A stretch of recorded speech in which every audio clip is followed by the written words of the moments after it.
Selamat malam, Kaltim Headline Malam kembali hadir bersama saya, Rosmi Rahma. Sejumlah informasi penting akan kami hadirkan untuk Anda dan berikut di antaranya. Hari-hari belakangan tren penurunan kasus COVID-19 terlihat angka-angkanya semakin menggembirakan.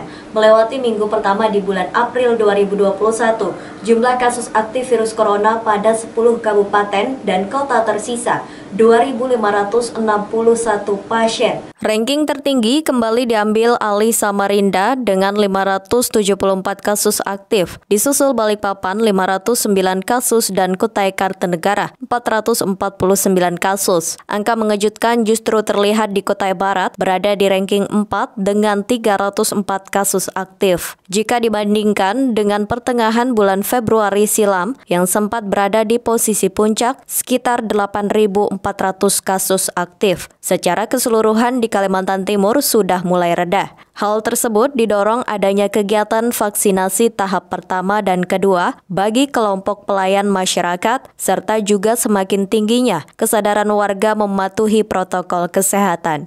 Di kota Samarinda, meski sudah mereda, namun kasus kematian justru cukup memprihatinkan. Bahkan, ada sepasang suami istri yang meninggal dunia hampir bersamaan setelah keduanya dirawat di rumah sakit. Menurut Kabid Kedaruratan BNPB Kota Samarinda Irfan, saat ini timnya di Satgas Penanganan COVID-19 Samarinda sudah memakamkan 517 orang dengan protokol kesehatan di pemakaman khusus Serayu Tanah Merah Samarinda Utara. Terjadi lagi penambahan laporan jumlah angka kematian sebanyak 4 orang.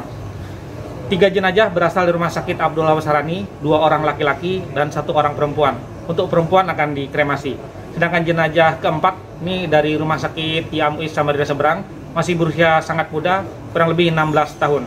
Kesemuanya berstatus positif COVID-19. Sehingga sampai saat ini terjadi penambahan pemakaman di Serayu sejumlah 517 orang. Jadi dalam 2 hari ini memang terjadi peningkatan penambahan angka kematian, tapi tidak menyurutkan semangat kita. Mari tetap waspada dan disiplin menerapkan 4M, mencuci tangan dengan sabun, memakai masker, menjaga jarak, dan menghindari kerumunan. Meski sudah menurun jumlah kasus aktif virus corona di seluruh Kaltim, namun belum ada daerah yang benar-benar terbebas menjadi zona hijau. Namun pemerintah optimis pandemi virus ini segera berlalu, bahkan akan memulai sekolah tatap muka pada bulan Juli. Tim Kaltim TV melaporkan.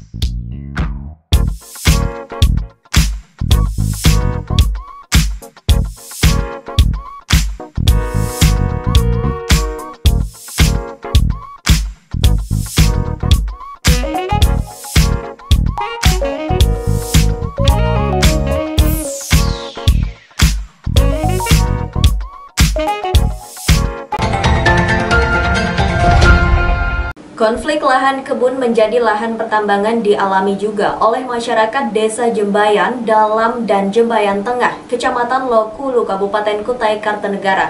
Warga merasa belum ada pembebasan dari perusahaan dan mengadukan nasibnya kepada DPRD dan Pemkab Ukar. Berikut informasinya. Inilah yang dilakukan warga mengatasnamakan Aliansi Masyarakat Desa Jembayan Dalam dan Jembayan Tengah, Kecamatan Lokulu, Kabupaten Kutai Kartanegara. Dengan membawa spanduk dan poster, mereka mengadukan nasib yang menimpa mereka ke para wakil rakyat dan juga pemerintah. Warga mengklaim lahan perkebunan yang menjadi sumber hidup mereka sudah dikuasai perusahaan dan ditambang. Ada 6 kepala keluarga yang mengklaim tanahnya diserobot perusahaan dengan luas 18 hektar dan sampai sekarang belum ada ganti rugi. Sama sekali tidak ada yang peduli terhadap masyarakatnya. Membiarkan masyarakatnya digusur. Membiarkan masyarakatnya menjadi korban. Bahkan kita diobrak-abrik, dilaporkan ke aparat penegak hukum dengan alasan-alasan yang tidak masuk akal. Kami, selaku masyarakat korban, sudah berupaya ingin melakukan hal-hal sesuai dengan prosedur. Bahkan kami sering berhadapan dengan aparat penegak hukum dengan alasan-alasan yang tidak masuk akal.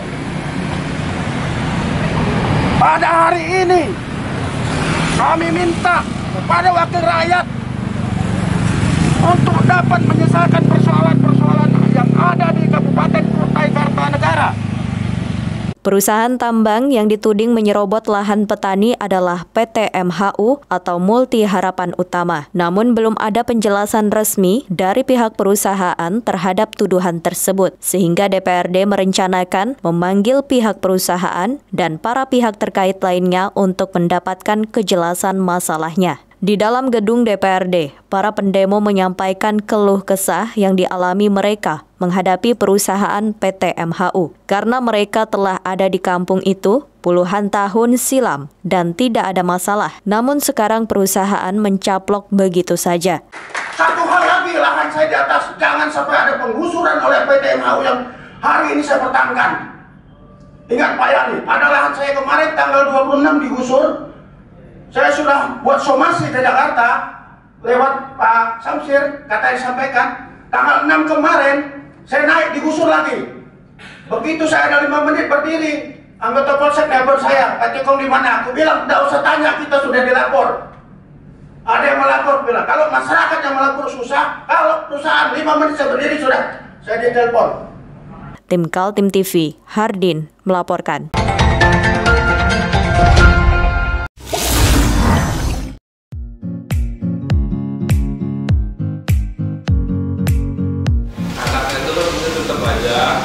Cara mudah beriklan digital di Kaltim TV.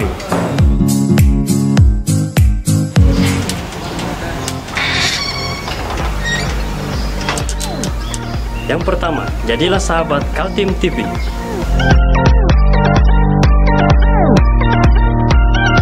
Dengan Rp1.000.000, para sahabat mendapat 20 kali tayang di slot berita kamu.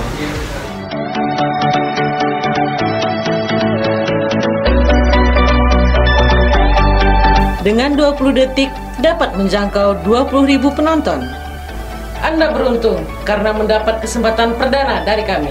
Ayo jadilah sahabat Kaltim TV.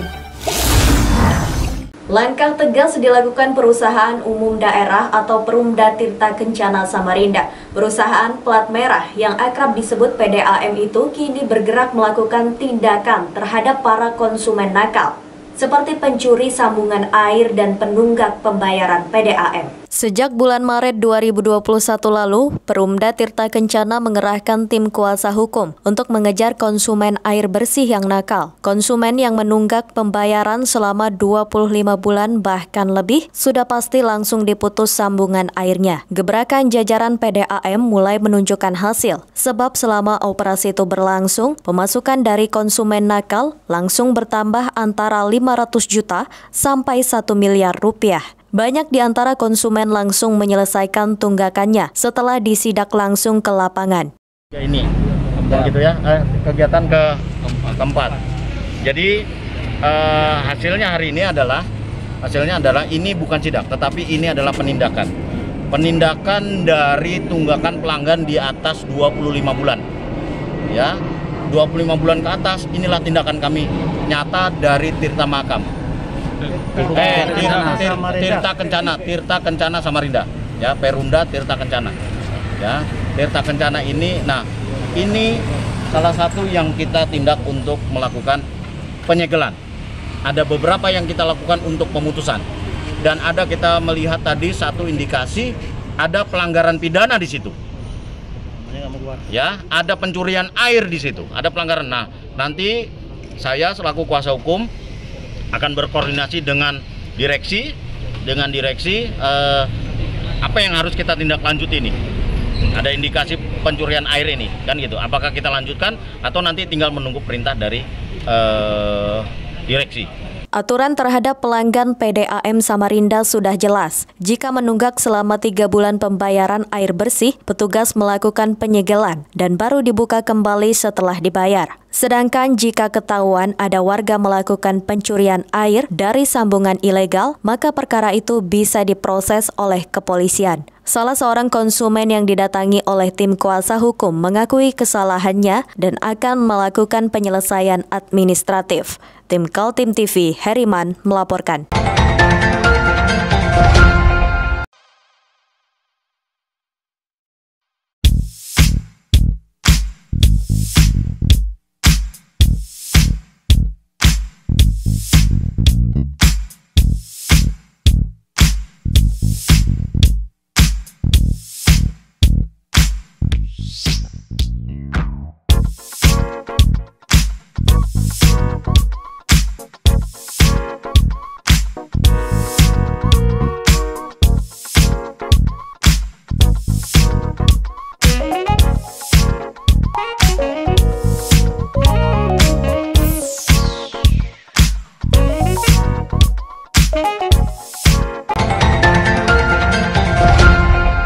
Kita beralih ke informasi selanjutnya. Bulan April 2021 menandai separuh perjalanan masa jabatan Isra Nur dan Hadi Mulyadi sebagai Gubernur dan Wakil Gubernur Kaltim periode 2018-2023.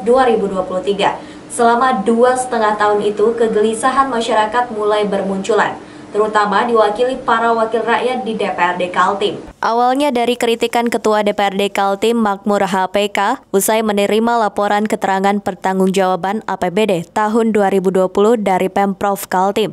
Makmur dengan tegas mengatakan dari sisi pembangunan infrastruktur tidak ada kemajuan.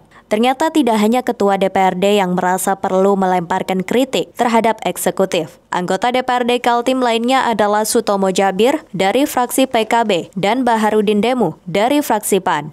Keduanya juga mengakui awalnya punya ekspektasi yang tinggi terhadap kepemimpinan Gubernur Isra Nur dan wakilnya Hadi Mulyadi. Apalagi dengan konsep Kaltim berdaulat yang tampak menjadi pembeda dengan para pemimpin provinsi ini sebelumnya.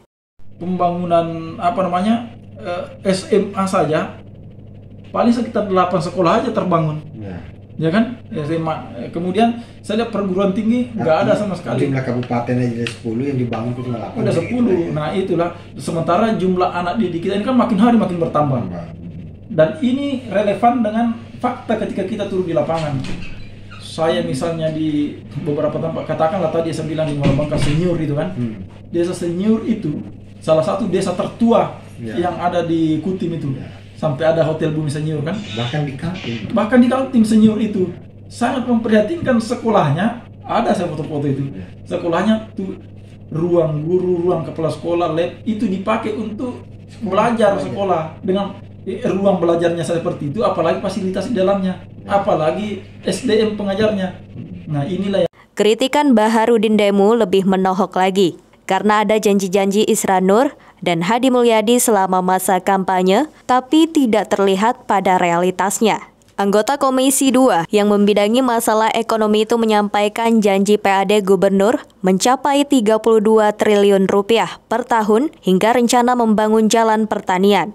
Di janji kampanyenya Pak Isran itu bicara tentang jalan-jalan pertanian yang begitu ada sekitar berapa kilometer ya yang akan dibangun. Yang ini saya tidak melihat. Artinya dari sisi saya selaku Komisi 2 memantau, karena ini mitra Dinas Pertanian, Dinas Pangan, Tanaman Pangan dan Hortikultura, saya tidak melihat ada program-program. Sementara itu ada di komitmen janji Pak Isran. Bagaimana Pemprov Kaltim merespon kritikan-kritikan tersebut? Hadi Mulyadi mengakui perjalanan kinerja yang dilakukannya belum sempurna. Tim Kaltim TV, Hardin dan Heriman melaporkan.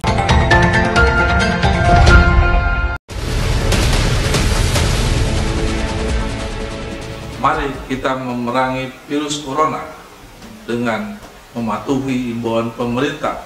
Stay at home.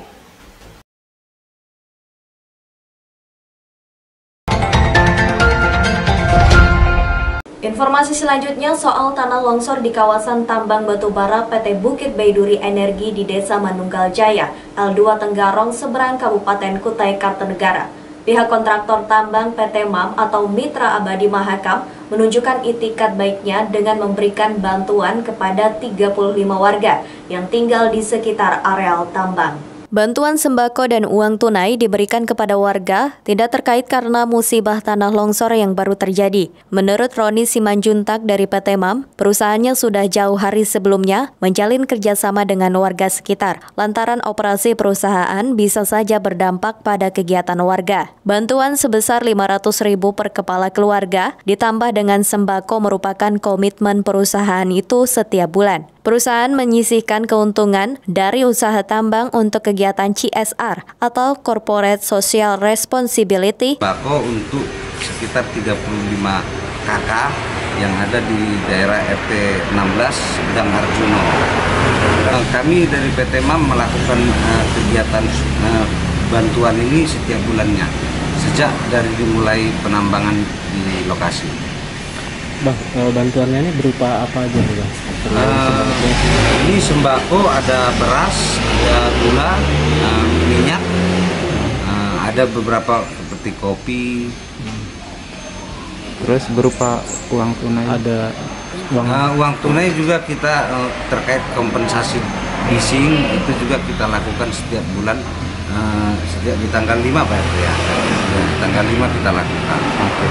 Yang menjadi kewajiban setiap perusahaan. Sementara terkait musibah tanah longsor yang terjadi pada 1 April malam itu, perusahaan juga sudah mengambil tindakan perbaikan. Upaya perbaikan dilakukan dengan mengembalikan fungsi jalan cor beton warga yang tertimbun sepanjang 17 meter dengan lebar 3 meter. Satu masalah lagi mengenai kebun seorang warga yang juga terkena longsoran, yaitu Tanah Haji Tasrif. Perusahaan masih melakukan negosiasi. Masalah tanah longsor sempat menarik perhatian kalangan legislatif di DPRD Kutai Kartanegara. Di antaranya datang melihat langsung lokasi kejadian dan ikut dengan rapat dengar pendapat pada Senin 5 April lalu. Dari RDP tersebut diperoleh keterangan kalau perizinan menambang PT Bukit Baiduri Energi sah menurut undang-undang, termasuk juga kegiatan kontraktornya. Tim Kaltim TV, Hardin melaporkan.